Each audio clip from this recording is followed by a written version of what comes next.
It's LCJ Live. Welcome to November. Happy Halloweekend. And thanks for being here on LCJ Live. Hope you're doing well. Today is Sunday, November 2nd, 2025.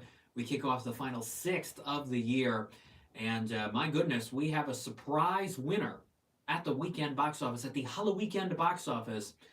It is not K-pop Demon Hunters, and it is not Black Phone 2. We will get to all of that here coming up on LCJ Live.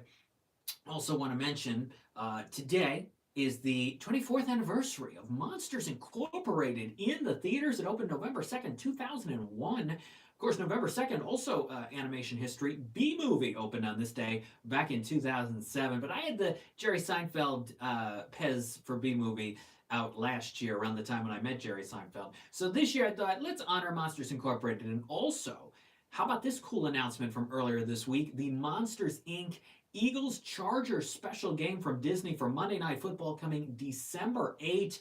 You get Mike and Sully helping out with the football game. That'll be a lot of fun. So that is December 8th. And if you're just joining us here on LCJ Live, if you woke up at the right time, because we all set our clocks back an hour, the sun is poking through. It is a sunny day here in New York, and we're now getting into the holiday season.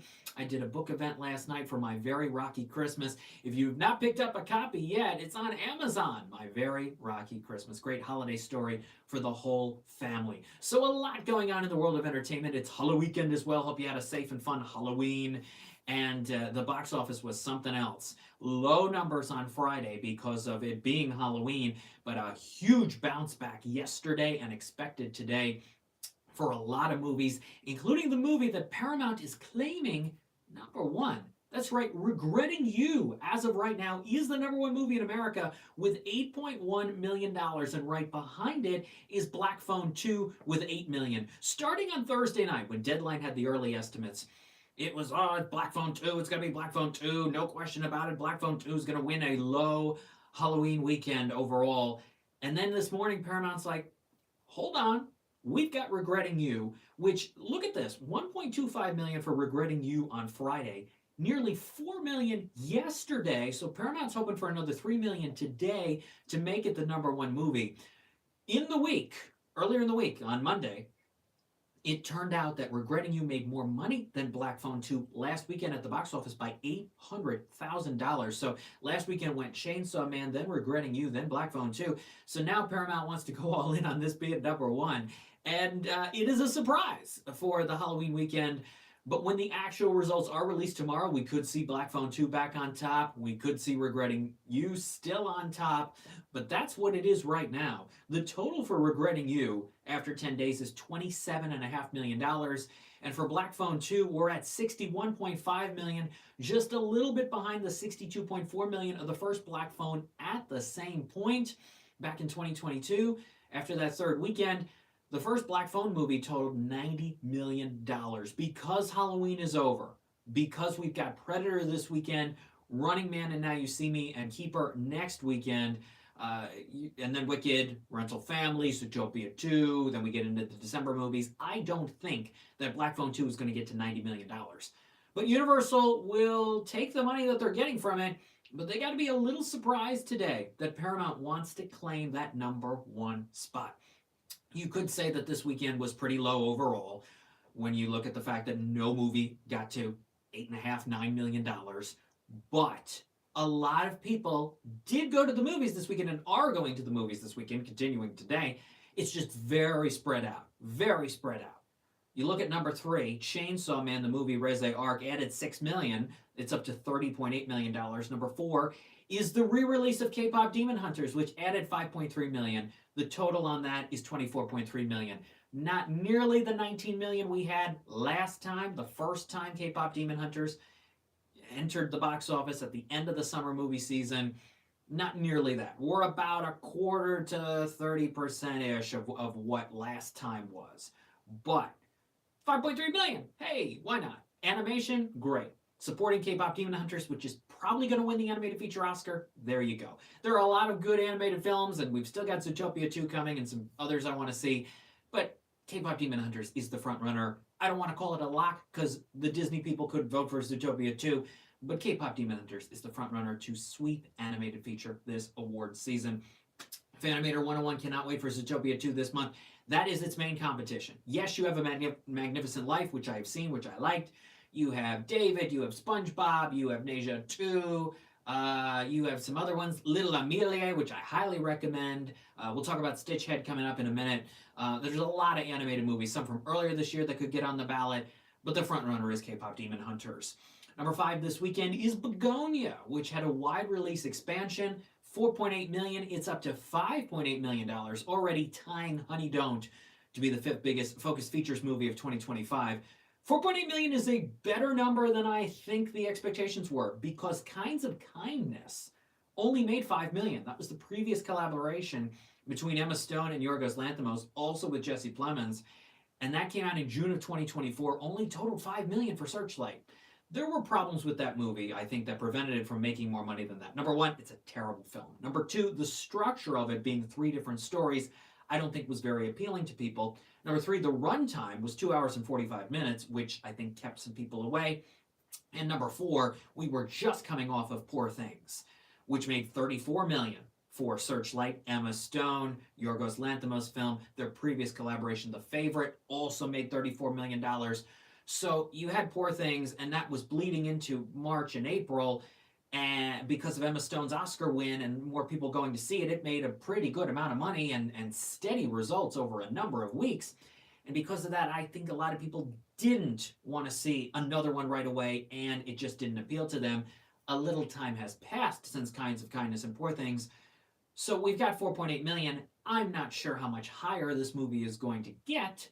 Maybe it gets to 10 or 12 million if the film starts racking up nominations, but it's Focus Feature, so it'll go to digital very quickly. So we'll see what happens with Bugonia, but it is making more money than Kinds of Kindness. Pete Crooks, Bugonia is an instant classic, like the best Hitchcock thrillers. I've heard good things. I may catch up on it at some point, but I was not a fan of Kinds of Kindness or Poor Things. Number 6 is Back to the Future, the re-release of the 1985 classic for its 40th anniversary, $4.7 million. Number 7 is Springsteen, Deliver Me From Nowhere, which dropped down to 3.8 million. It's at 16.3. We'll see if Jeremy Allen White's on some ballots. I don't think it's a very good film. Number 8 is Tron Ares, which added $2.8 million. It's at 67.9 for Disney. Number 9 is the animated film Stitch Head, which made 2.1 million Friday through Sunday, 2.5 million since it opened on Wednesday. My conversation with director Steve Hudson is at lcj.podbean.com, lights-camera-jackson.com in the podcast section. Clip on YouTube, and you can go to animationscoop.com for that Q&A as well. 2.5 million? Not bad. You know, you had a smaller studio behind it, Briarcliff releasing it. It's made more money than Sneaks, which Briarcliff released earlier this year. 2.5 million total? It's not terrible. And rounding out your top 10 this weekend is Good Fortune as of right now with 1.4 million. It's up to 14.6. It's gonna, I think, get into Lionsgate's top 5 of the year so far, but then Now You See Me will take it out of that position. Also this weekend, Violent Ends. We don't have the money on that. Anniversary bombed just $100,000, I think, over the 5 days, something really low like that. Nobody wanted to see Anniversary. And then you have the re-release in IMAX of Sinners, which did $750,000. So the total on Sinners is $279.4 million. So it'll probably get to $280. Good for Warner Brothers re-releasing this, making some money this weekend for a film that is going to get a lot of nominations this award season. We're talking Best Picture Drama, Golden Globes, Best Picture, Critics' Choice, probably Best Ensemble, SAG Awards, and then Best Picture at the Oscars. It's got to be on the ballot, and we'll see how it does. A lot of movies, if you've noticed, if you've been following which submissions are happening for the Golden Globes, comedy or musical versus drama, a lot of the big movies are going into comedy musical. The door is open for Sinners to win that Golden Globe for Best Picture Drama. We will see what happens. Also, by the way, this weekend, Bahubali the Epic made $837,000. 4 hours, I guess, is the runtime on that. So they made some money. All right. What other comments we got? Kinds of Kindness, original, provocative. Everyone loves Portes. No. Terrible films. Flat, not entertaining, not powerful, ridiculous dialogue for both movies. No. Not a fan of those films. The Favorite is my favorite of Yorgos' films. I didn't even love The Lobster. The favorite works well enough. There's some things in the third act that aren't great, but the performances are good. It is interesting enough. We'll see about Bugonia. Maybe Bugonia will be good. And yeah, Poor Things did make money, and of course won Emma Stone, Best Actress at the Academy Awards, her second Best Actress Oscar. Speaking of someone who may take home a Best Actress Oscar, is it going to be Sydney Sweeney? I think she's very good in Christie, which opens Friday. I recommend you see it. Her performance is a powerhouse. She's really good. Ben Foster as well. Supporting work from Katie O'Brien and Merritt Weaver. A very good cast. And about Christy Martin, the boxer, and it's quite a saga. In the ring and out of the ring. And you don't feel the 2-hour, 15-minute runtime. You don't. It's a really strong performance from Sydney Sweeney and a very good film. Great direction from David Michaud, some of the best direction of the year. I would also give some of the best direction of the year to Richard Linklater for Nouvelle Vague, which I loved. It's in select theaters now. It's on Netflix on the 14th. Love this movie. It is about the making of Jean-Luc Godard's Breathless, and Guillaume Marbeck, who plays Jean-Luc Godard, it's his first movie ever, and wow, what a great performance. Zoe Deutsch, outstanding as Jean Seberg. And I love the direction. I love the atmosphere. The dialogue is really deep, really good, just like Richard Linklater's other movie, Blue Moon, which is in theaters now, with an outstanding Ethan Hawke. Both of these films I highly recommend, Blue Moon and Nouvelle Vague, among the 10 or 12 best movies of the year. Nouvelle Vague is a lock for my top 5 of the year. And I just, it's a delightful experience and a fulfilling experience. And one of the best movies about making movies, which I love. And any cinephile, any fan of Godard, anyone who loves the process of making movies, you have to see Nouvelle Vague. So yeah, some great performances all around. Christie, Nouvelle Vague, Blue Moon. Sentimental Value, which is in select theaters Friday, also has a very good performance from Stellan Skarsgård, who's in the movie a lot. It's more than just a supporting performance, even if he ends up on the supporting actor ballot. I don't love the movie as a whole because it's very basic. You want it to go deeper than it does, and it never really gets there. It's not boring, it's not dull, it just, you want it to do more, and it never does. So that's Sentimental Value. I do like it better than Worst Person in the World, though. In select theaters Friday, the animated film In Your Dreams from Netflix, which comes out on Netflix on the 14th. I'm looking forward to checking that out. Also, animated feature, I have seen Grand Prix of Europe, which comes out in theaters nationwide on Friday from Viva Kids. They just released Pets on a Train. You've got Grand Prix of Europe this Friday. Select theaters as well. Train Dreams, which I'm looking forward to. I've heard very good things. Joel Edgerton and several other A-listers in that drama. Also, Frankenstein comes to Netflix this Friday. Guillermo del Toro's 2.5-hour Frankenstein movie, which my colleague Mike Sargent has seen and recommends. More of that at toofast2films.com. More movies coming out Friday. There's a lot. Predator Badlands, easily going to be the #1 movie next weekend. Also in theaters, Die My Love. Jennifer Lawrence. Will she go for her second Best Actress Oscar in this new movie film? Die My Love with her and Robert Pattinson. Film called Lost and Found in Cleveland. Also, you've got The Christmas Ring. Kelsey Grammer's in that. And the wide release expansion of Little Amelie, which I really enjoyed. Plus, Sarah's Oil is in theaters. And one of the best movies of the year. It may end up in my top 5 for the year as well. Nuremberg. I saw this 6 weeks ago, something like that. Russell Crowe, a career best Rami Malek, Michael Shannon, Richard E. Grant. There's some other very good cast members in it. Yeah, John Slattery's in it. This is quite a film. It is a powerful movie, and the performances and the atmosphere and the drama and the emotion, and this was shown as a Regal Monday mystery movie. I think the best one I've ever seen. They also had September 5, but I didn't see that as a mystery movie, but that was an amazing film about television and powerful event in history, and so is this. Nuremberg. It is very good. If you're looking for something to see this weekend, highly recommend Nuremberg. It's also a longer film, but it does not feel it because you are immersed in the experience of it, and you need to see it through. I was at that screening, the Regal Mystery Movie screening in Nuremberg, and usually you go to these movies and people got to go up and go to the bathroom. I didn't see a lot of that for Nuremberg. People were glued to the screen, And every, film festivals, I've heard other people have loved it. When I've gone to other places, the reaction, Nuremberg, Sony Classics. I hope they push this hard for awards consideration because it deserves it. It's the kind of old-fashioned movies. You only get a few of these a year, just in terms of the sophistication. And yes, it's set in the 40s, but just you don't get movies like this very often. It's a few of these a year where it's movies like they used to make them. Movies that would have been guaranteed to be on the Best Picture Oscar ballot, but a lot of other factors have come into play about what gets on the ballots now. Nuremberg, highly recommend it. I saw you love Nouvelle Vague, says Robbie. Are you a fan of Godard? I gotta watch Breathless now, and I think so many people, after you see Nouvelle Vague, you're gonna go back and watch Breathless. Emma deserved the Oscar for Poor Things more than La La Land. No, I will disagree with that, Pete. I think she deserved it for La La Land, but if I had to give a lead actress performance that year, hands down, Rebecca Hall and Christine.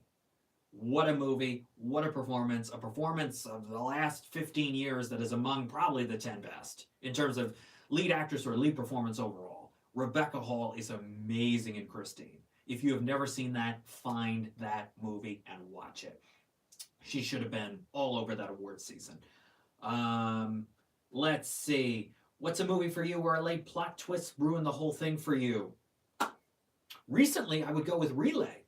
Did not care for the twist at the end of Relay. It changed the dynamic. It changed some things that you think about early on in the movie. It made things goofy. It made things silly.